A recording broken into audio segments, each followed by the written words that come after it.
Well, good afternoon or morning, whatever time it is. It's Bruce Parker again. Happy to see you. Today I want to talk about philosophy, and not chiropractic philosophy per se, but your personal philosophy. Your personal philosophy is the foundation of which you will base all your beliefs, intentions, and actions. It's how you feel about something. So in practice, sometimes people feel a certain way about what should or should not be done. And they go to a seminar and the overall feeling is it should be done this way. And my point is that if you don't feel good about that, then you will not do it. I have to question why so many people have a hard time in practice when they're doing the job or the career that they love and went to school for, and then they get into practice and they all want to be there like 18 hours a week. So there's a disconnect. And sometimes it's our personal philosophy not being congruent what we think is expected of us. So understand that what you think about comes about. Anytime that if you're feeling positive about something and you stay for it, it's probably going to manifest in a positive way. But if you're challenged about the way you think about like chiropractic, as an example, I hate to say this, but some people are actually embarrassed to be chiropractors, I found. They don't think that they're accepted by the public, and therefore they're afraid to say that they're a chiropractor. So their personal philosophy is actually down on chiropractic. How could a practice be if a chiropractor didn't think that he even liked chiropractic, or she? So it's very, very important to get clear on how you feel about things. Chiropractic philosophy is learned. It can be studied. There's books about it. And it gives meaning and certainty to what you do. When you understand chiropractic philosophy, you know what happens when you give that adjustment. You know that you've given life to a person, and that should make you feel really good. Even though they don't know that in many cases, and this is why we recommend the procedures we're going to recommending on our tips here to get the patient understanding what it is.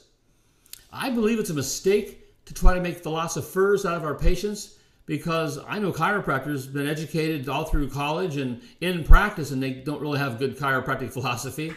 How can we make a patient a philosopher in a matter of a few visits? But we can get them to understand certain elements of interference. So I say this: practice in your truth and do not accommodate. When a person walks into my practice and says, "Hey doc, can you give me a crack in my neck?" That's basically, they don't understand what we do. Now, some people will take that as a slam. They'll take it as a negative thought. I take it as they're uneducated. They're ignorant. And ignorant's not a bad word. That just means they're not educated in those areas. So my job then is to get them to understand my truth, to understand what chiropractic really is and what an adjustment really is, so they now have a better reason to come in and see me. B.J. Palmer said, "Get the big idea and all else will follow." Well, that's for us, but at the same time, my big idea is to apply chiropractic philosophy to my practice, and you do that in a way of educating the public as to the devastating effects of verbal subluxation. That's it. You see, if we try to get people totally understanding chiropractic philosophy, it's not going to really enhance your practice because they don't know how to use that. It's not their world. Everybody's already in their world, and quite honestly, they come to us to get their health enhanced. They don't come to us to become chiropractic advocates, to march on Washington, for certain chiropractic rights. A few people are that way, like something like 14% of the population is considered societally conscious, and they will do those things when they get their idea. But quite honestly, people come to us as a service. And if we can let them understand then that interference is causing their ill health, and reducing interference is going to rebuild their health, they're going to basically see how they can use us, and they'll be motivated to refer more people.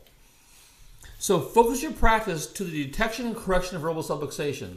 I say this: the purpose of my practice is to educate the public as to the devastating effects of verbal subluxation.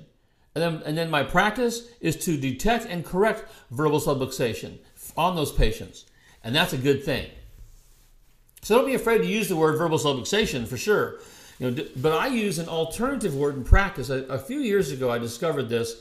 I started using, subluxation seemed to be just a misunderstood word for people. They'd go home. I had one patient, the husband called me up. "What's wrong with you?" You know, you're telling my wife there's a submarine in her neck? No, no, Mr. Jones, it's a subluxation. Well, what's that? You know, there's a lot of misunderstood, the word's not understood. But dysfunction, they get it. And really, the subluxation is dysfunction in the spine. And I believe in using words that communicate well. Communication is the lack of why we are not having chiropractic take over the world right now. It's growing, yes it is, but it's also declining. Some people are looking at adding drugs to their practice. Some people are looking at, trying to work more and more with MDs. If you're working with an MD, you're doing a therapy. That's just the way it is. You can tell me you're not, but I'm telling you you are. Because look at the definition. That's what they do. They do therapy. They do treatment. And if an MD sends you somebody, it's for 4 or 5 visits to get rid of a hitch and to get along, so to speak. So I want the public to understand chiropractic from my purest sense. So I say dysfunction is an alternate word that I've found that communicated well. Many chiropractors only want to use the perfect words, like subluxation, because they want to be true. But I found that whatever the word, the goal is for the public to gain understanding that it is nerve interference, which is the culprit. It's not a mystery bug that needs to be eradicated with toxic drugs to regain health. So that's the story which will impact your ability to practice. See what I said? It'll impact your ability to practice. You're not going to be in practice if you have the idea that you're going to be an allopathic doctor anymore. With managed care and the whole, gathering of everybody under one big umbrella, healthcare is dominant, a mechanistic treatment for pain and disease, and it's sick care. If you want to practice, the only way you're going to be able to practice in the future is that the public wants your service. They're going to want your service when they know it's different, when they know it's unique, and when they know that it's better than treatment. So your philosophy will set the tone. Some people they're straight chiropractors, and I bless the philosophy. The problem I have with straight chiropractors, sometimes there's things they can do, they won't do that are considered, not chiropractic. As an example, I do spinal decompression in my practice. Spinal decompression to me is a big adjusting instrument. I brought in hundreds of people that had tried chiropractic and failed, had tried medicine and failed, and were trying us now, and we got them introduced to chiropractic. It was basically an adjustment on steroids. We use specific, line of drives and things with a decompression machine, but we're able to actually get that body functioning better, and therefore introduce them to chiropractic to maintain that care. Some people say, well, that's not chiropractic. Why not?